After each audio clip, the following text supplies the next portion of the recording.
students, I am Tulika Banerjee. Today I bring you the next learning episode in BSc Forensic Science on behalf of the content writers Dr. G.S. Soni and Deepika Bhandari on an important unit of paper, Crime and Society, that is Introduction to Courts at Various Levels, in which we will discuss about the various types of courts under criminal and civil law. Let us start our module with a look at what we are going to learn today.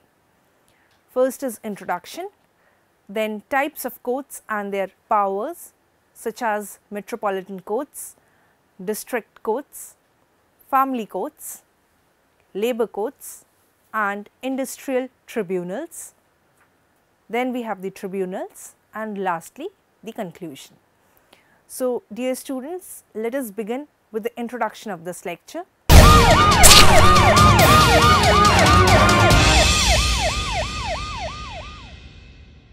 Indian judiciary is a single amalgamated system guardian of the fundamental rights of people in India.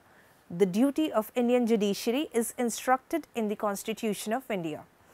It balances the distribution of power between the state and the central government. Our judicial system is in an integrated manner. The apex court of Indian judiciary is the Supreme Court and it is the highest judicial tribunal. After the Supreme Court at state level, there is High Courts, followed by various subordinate courts which are under High Courts of that particular state. All the courts are linked with each other in a single chain. The independence of judiciary is mandated by the Constitution of India. It is kept away from all sorts of political parties or other governing bodies. For instance, the President of India appoints the judges. Also, the Indian judiciary is autonomous in its functions. The Supreme Court has the right to clarify and interpret the written constitution. The Indian judiciary is guardian of the fundamental rights and custodian of constitution. Supreme Court also has the power to review the validity of laws written in Indian constitution. That is, the Supreme Court can reject any law that is found to be unconstitutional. High Courts also have the power to review. In fulfillment of the mission, subordinate courts are devoted to resolving civil, family, criminal and other matters fairly and efficiently in accordance with law, providing a dignified, safe and courteous environment for all people who work in the courts and those seeking justice from them. Effectively, allocating resources to implement the mandates of the legislature, Supreme Court of India and Delhi High Court. Seeking cooperation of all court personnel to further the goal of total accountability to the public. Actively integrating the court's resources with those of the community while protecting the rights of all persons regardless of race, gender, religion, caste or creed. There are two types of laws present in India, namely criminal law. Under the Indian legal system, the criminal liability for an act or omission arises out of a statute proscribing an act or omission. A breach of the statutorily proscribed act or the prescribed duty by a person is to be visited with punishment as sanctioned by the law. Thus, the criminal law connotes only the quality of such acts or omissions as are prohibited under the appropriate penal provisions by the authority of the state. It deals with the criminal dispute between organizations, individuals or between individual and organization. It deals with crime and its punishments, therefore also called as penal law. For example, sexual assault, murder, robbery, etc.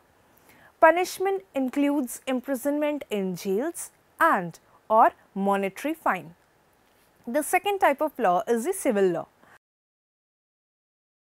It deals with the civil disputes that is concerned with private relations between members of a community, between organizations, individuals or between individual and organization, rather than criminal, military or religious affairs. For example, divorce proceedings, property disputes, landlord or tenant disputes, etc. Punishment is mostly in the form of monetary compensation awarded to victim by the guilty party. So, hierarchy of the Indian judiciary changes according to the law. The diagram shown on screen implies the flow chart of Indian judiciary in accordance with the civil and criminal law.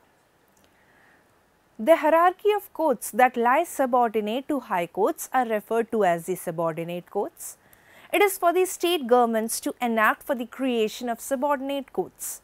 The nomenclature of these courts or the subordinate courts differs from state to state, but broadly there is uniformity in terms of the organizational structure. Below the high courts, there are district courts for each district and has appellate jurisdiction in the district. Under the district courts, there are lower courts such as the additional district court, sub-court, municipal magistrate court, court of special judicial magistrate of second class, court of special judicial magistrate of first class, court of special municipal magistrate for Factories Act and labour laws, etc. Below the subordinate courts at the grassroots level is the panchayat courts, which are Nyay Panchayats, Gram Panchayats, Panchayat Adalats, etc. These are however not considered as courts under the purview of the criminal courts jurisdiction. District courts can take cognizance of original matters under special status. The governor, in consultation with the High Court, makes appointments pertaining to the district courts. Appointment of persons other than the district judges to the judicial service of a state is made by the governor in accordance with the rules made by him in that behalf after consultation with the High Court and the State Public Service Commission. The High Court exercises administrative control over the district courts and the courts subordinate to them in matters as posting, promotions and granting of leave to all persons belonging to the state judicial service.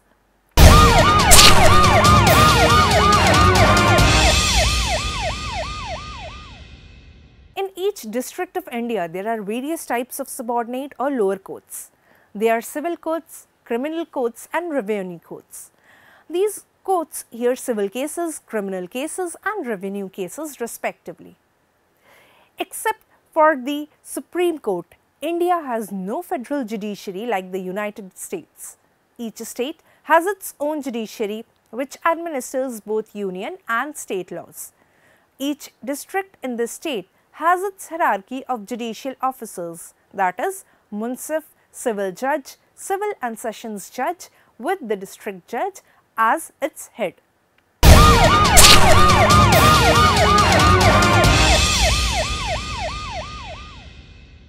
Under this, first we have the Metropolitan courts. Generally, the district judge is called as the Metropolitan Session Judge when he is presiding over a district court in a city which is designated as a metropolitan area by the state government. Section 8 of the Code of Criminal Procedure defines that any city or town having a population of more than 1 million is considered as a metropolitan area like Mumbai, Chennai and Kolkata. These metropolitan areas have metropolitan courts.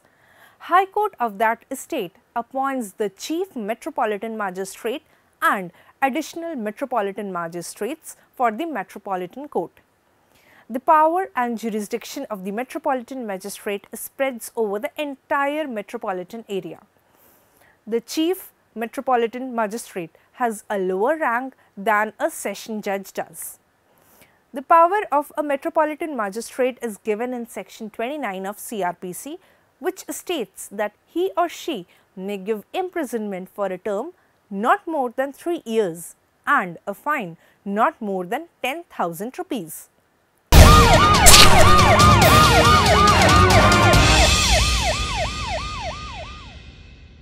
The District Court of India are established by the state government in India for every district or more than one district, taking into account the number of cases, population distribution in the district. These courts are under administrative control of the High Court of the state to which the district concerned belongs. Each district in a state has one district court or depending upon the population, 2 districts can have 1 district court. Their jurisdiction and powers are over their particular district only. The district court is presided over by 1 district judge appointed by the state government. In addition to the district judge, there are many additional district judge and assistant district judge depending upon the workload. The governor of that state, with consultation of Chief Justice of India, appoints the judges for district courts. A judge is said to be a district judge when he or she officiates over the civil cases, and a session judge when he or she officiates over the criminal cases. According to CRPC, the Sessions Court has the power to impose a full range of penalties for criminal acts, including the death penalty. The Session Court has a specific classification of judges as indicated. The power of the judges increases as we go from lower to higher level. A sessions judge can pass any punishment or punishments, but in case of a death penalty, it will be subjected to confirmation by High Court only. A chief judicial magistrate can pass any sentence except death sentence, life imprisonment or imprisonment of more than 7 years. The judicial magistrate of court, that is first class, can pass any punishment of imprisonment but not more than 3 years, or fine not more than 5,000, or both.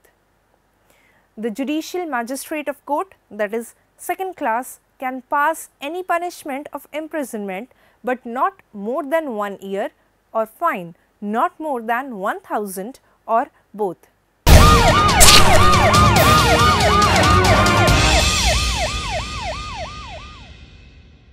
The family courts are established under the Family Court Act of 1984. The family court was set up for settlement of family disputes. The reason for enactment of the Family Courts Act was to set up a court which would deal with disputes concerning the family by adopting an approach radically different from that adopted in ordinary civil proceedings. The said act was enacted despite the fact that Order 32A of the Code of Civil Procedure was inserted by reason of the Code of Civil Procedure Amendment Act of 1976, which could not bring about any desired result.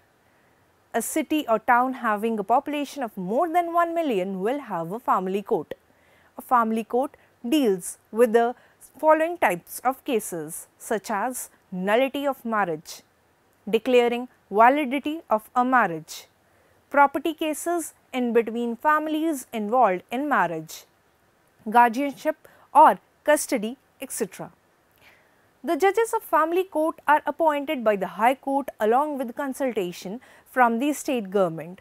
Apart from judges, the family courts also have counsellors.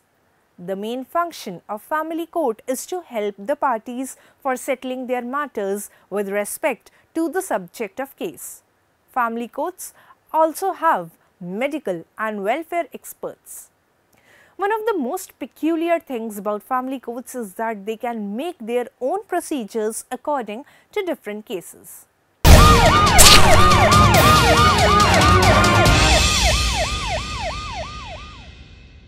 The next type of courts are the labor courts and industrial tribunals. The law relating to labor and employment in India is primarily known under the comprehensive category of industrial law.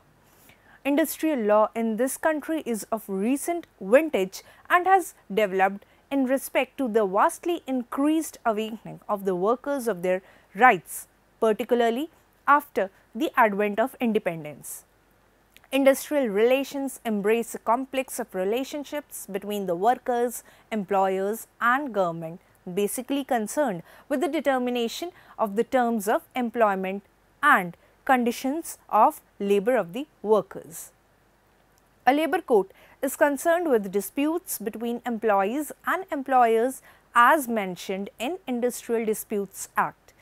The Industrial Dispute Act of 1947 imparts the protocol for managing the rights of employees and employers and provides aid for settling issues in a harmonious manner.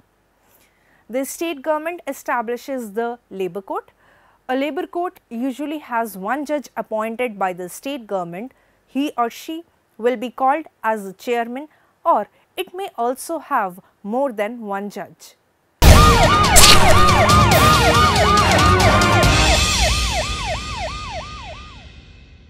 Next here we will be discussing about the tribunals. Tribunals are the independent body not included in the typical hierarchy of Indian judiciary.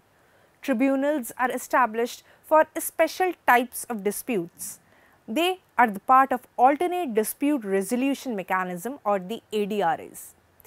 The basic difference between tribunals and courts is that the courts are driven by laws mentioned in CRPC, IPC and IEA, but in case of tribunals, they follow their own laws created by that particular type of tribunal. Presently, the tribunals occupy an important part in the sphere of adjudication of disputes. The tribunals have original jurisdiction over many matters. The Administrative Tribunals Act of 1985 was enacted by Parliament in pursuance of Article 323A of the Constitution of India.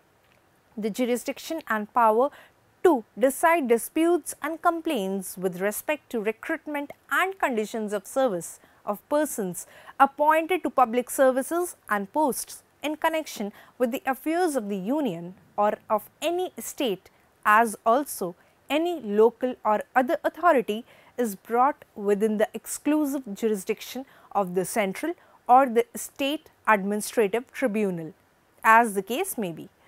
The Act provides for the exclusion of jurisdiction of all courts except the Supreme Court with respect to disputes or complaints in service matters. As a result, in respect of matters which fall within the jurisdiction of the Administrative Tribunal, the jurisdiction of the High Court stands excluded. Article 323A of Constitution of India of 1950 reads, Administrative Tribunals. Parliament may by law provide for the adjudication or trial by administrative tribunals of disputes and complaints with respect to recruitment and conditions of service of persons appointed to public services and posts in connection with the affairs of the Union or of any state or of any local or other authority within the territory of India or under the control of the Government of India or of any corporation owned or controlled by the government. Second, a law made under clause 1 may provide for the establishment of an administrative tribunal for the Union and a separate administrative tribunal for each state or for two or more states, specify the jurisdiction, powers including the power to punish for contempt and authority which may be exercised by each of the said tribunals. Provide for the procedure including provisions as to limitation and rules of evidence to be followed by the said tribunals. Exclude the jurisdiction of all courts except the jurisdiction of the Supreme Court under Article 136 with respect to the disputes or complaints referred to in clause 1. Provide for the transfer to each such administrative tribunal of any cases pending before any court or other authority immediately before the establishment of such tribunal as would have been within the jurisdiction of such tribunal if the causes of action on which such suits or proceedings are based had arisen after such establishment. Repeal or amend any order made by the President under clause 3 of Article 371D. Contain such supplemental, incidental and consequential provisions, including provisions as to fees, as Parliament may deem necessary for the effective functioning of and for the speedy disposal of cases by the enforcement of the orders of such tribunals. Third, the provisions of this article shall have effect notwithstanding anything in any other provision of this Constitution or in any other law for the time being in force. Similarly, Article 323b of the Constitution of India 1950 reads, Tribunals for other matters. First, the appropriate legislature may by law provide for the adjudication or trial by tribunals of any disputes, complaints or offences with respect to all or any of the matters is specified in clause 2 with respect to which such legislature has power to make laws.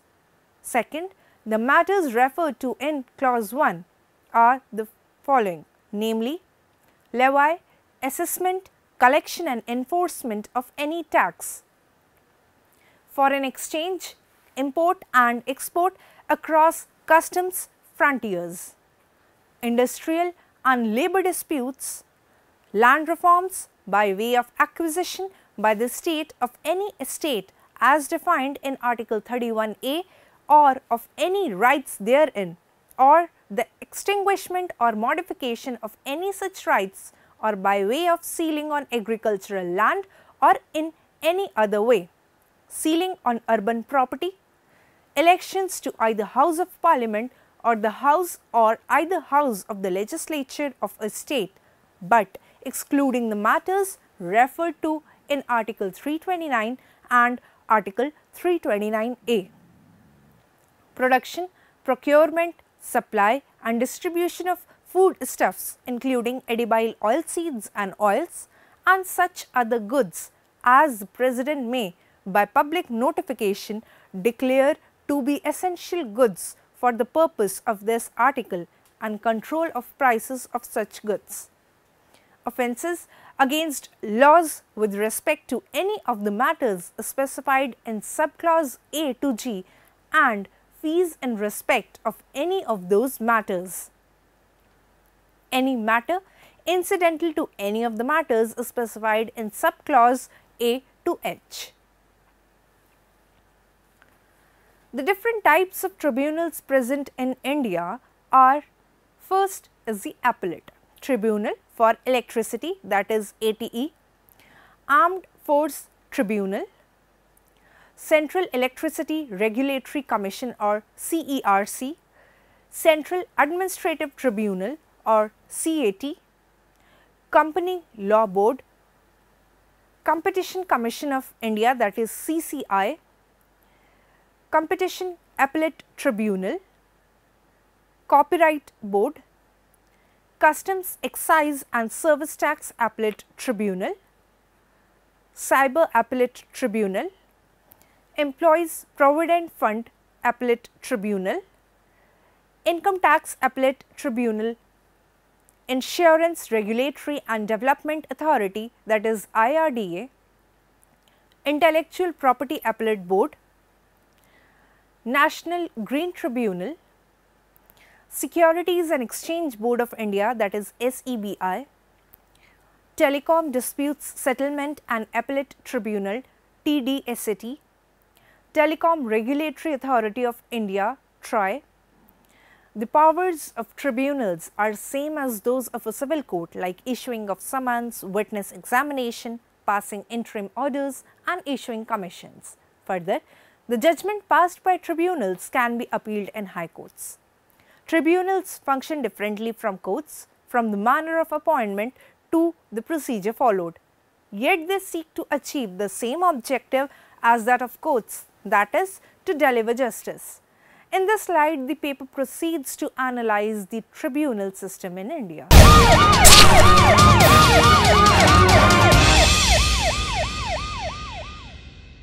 The Indian judicial system is one of the oldest legal systems in the world. It is part of the tradition of India received from the British after more than 200 years of their colonial rule. The framework of the current legal system has been laid down by the Indian Constitution and the judicial system derives its powers from it.